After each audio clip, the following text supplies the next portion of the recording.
I hope you're doing well, and I just wanted to come on and just share a couple minutes of encouragement with you. And I wanted to tell you a story about a guy named Mephibosheth. Maybe you've heard of this guy, maybe you haven't, but Mephibosheth, try saying that 5 times fast.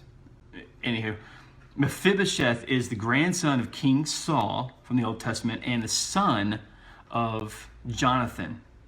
Well, there was a pact. Let's back up a little bit. David and Jonathan, these were the closest of friends. They had each other's backs, and they made a covenant with each other. From 1 Samuel 20, verse 14 and 15, it says, this is Jonathan talking. He says, "If I continue to live, show me kindness from the Lord. But if I die, don't ever withdraw your kindness from my household, not even when the Lord cuts off every one of David's enemies from the face of the earth." So Jonathan says, look, keep showing me, if I live, keep showing me the love of Christ or the love of God. But if I die, don't forget about my descendants. Please show them grace. Well, fast forward a little bit, and Saul and Jonathan both die on the same day.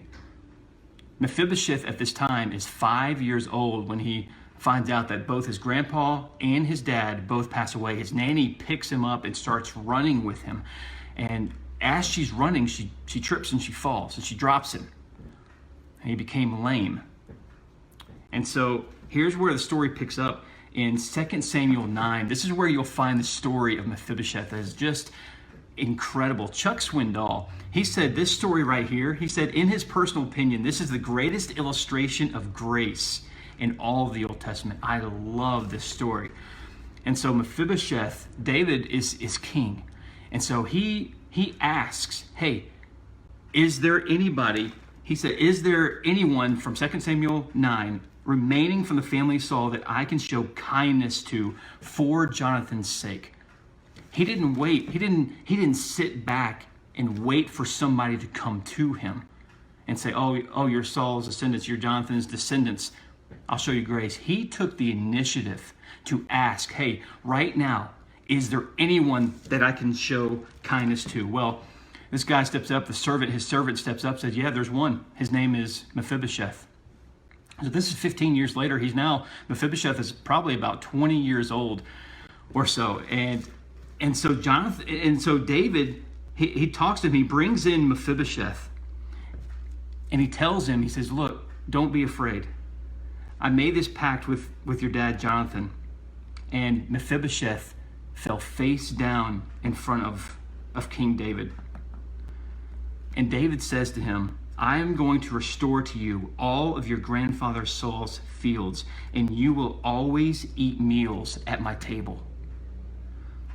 The thing is, Mephibosheth thought of himself not in this way. He thought, because he was lame, he thought of himself as a dead dog, is what he says. He says, why would you treat me, a dead dog, like this? Why would you show me grace? Why would you tell me that I am allowed to come and sit at the king's table? This is King David showing incredible love and compassion and grace toward this lame kid, Mephibosheth, because of a pact that he made with Jonathan.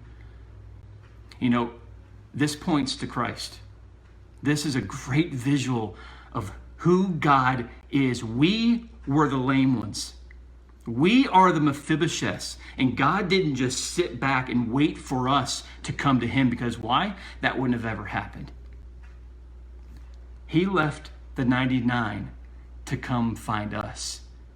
He showed us compassion. He showed us grace and mercy, and he said, look, I want you to come sit at my table.